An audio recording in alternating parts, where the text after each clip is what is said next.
Please listen to this video given in Tamil and English completely to know what our Chief Minister says. Tamil Nadu முதல்வர் MK. Stalin அவர்கள் ஒரு சிறந்த சொற்பொழிவு ஆற்றியிருக்கிறார்கள். இந்த சொற்பொழிவுப்படி wise சான்சலர்ஸ்கள் நடந்து கொள்வார்கள் என்று தெரிகிறது. தமிழக அரசும் எல்லா பிரயத்தனங்களையும் எடுத்துக்கொண்டு தமிழகத்தில் மேலும் மேலும் கல்வியில் மாணவர்கள் முன்னேற பாடுபடும் என்று கருதப்படுகிறது. இன்று தமிழக முதல்வர் அவருடைய பேச்சை பத்திரிகையில் படித்து என் போன்றவர்களுக்கு மிக மிக சந்தோஷமானது.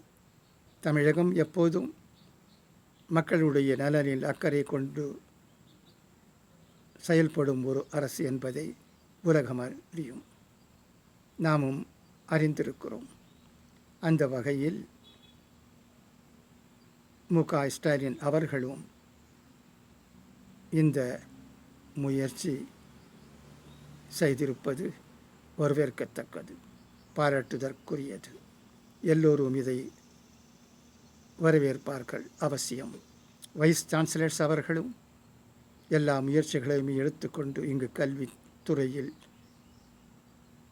தமிழகமும் மாணவர்களும் முன்னேற பாடுபடுவார்கள் என்று நம்பலாம். வாழ்க தமிழ், வாழ்க தமிழ்நாடு, வாழ்க இந்தியா. நன்றி.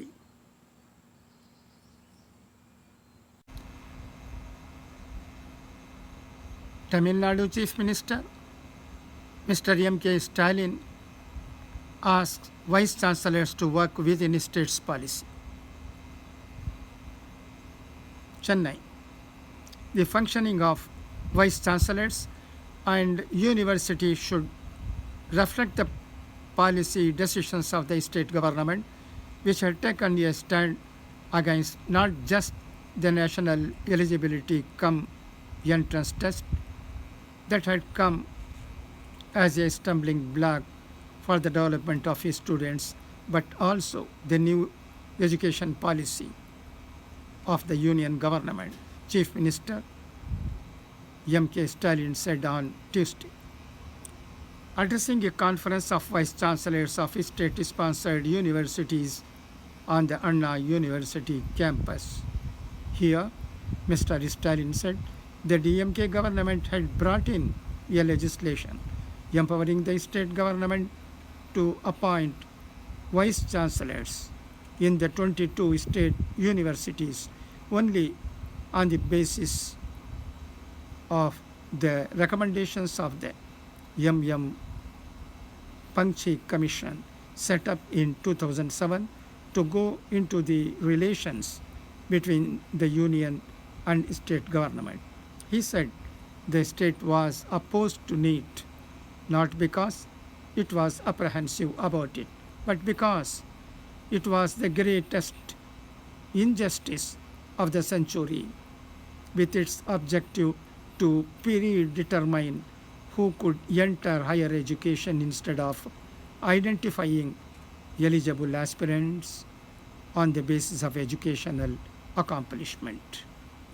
So, as a community that fought for and won educational rights as a Tamil society, that upheld self-respect through protest, and as people who were progressing due to education, they were against it.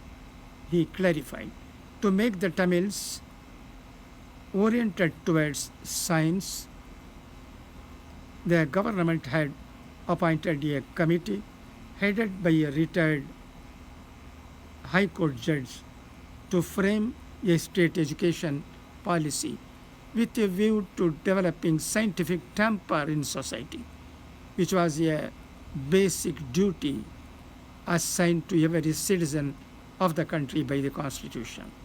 Vice chancellors and educationists were duty bound to develop scientific temper as much as him, he said, and urged them to introduce new courses of study in the universities, identify the interests of the student community, and allow them to pursue those interests.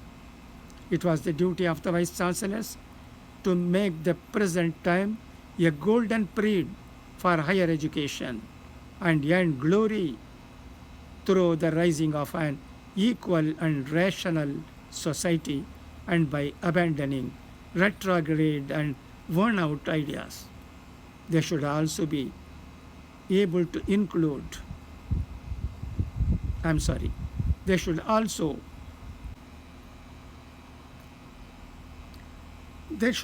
be able to inculcate constructive and positive thinking among students.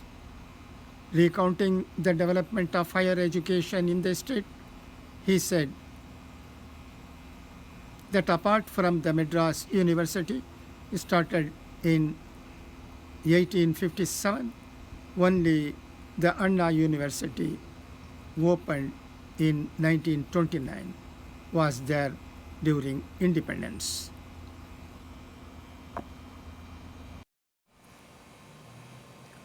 After that, the Madurai University was launched in 1967. The rest of the 19 universities in the state came in after the DMK came to power, he said. The state government was spending rupees 3,000 crore every year on the universities, and that was one reason Tamil Nadu ranked at the top in higher education, which actually was a seed sown by the Justice Party 100 years back. He said the Dravidian principle was to ensure education for all and also ensure jobs commensurate with their educational qualifications, thus paving the way for an individual to gain respect in society, a prosperous life, and fame in social life through higher education, he said. Though the state stood tall in the field of higher education, it was not enough, and that they should aspire to grow higher by developing complete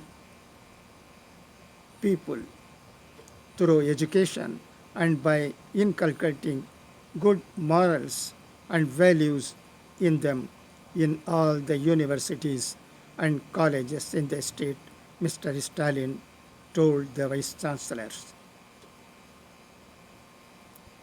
Discounting the theory that more enrollment would affect quality of education, the chief minister cited the Chennai Presidency College as an example. Though the college had a strength of 5,000 students, it stood third in the NIRF, National Institute Ranking Framework ranking at the All India level. He also said the government was keen on revamping the syllabus in universities and wanted to develop research facilities.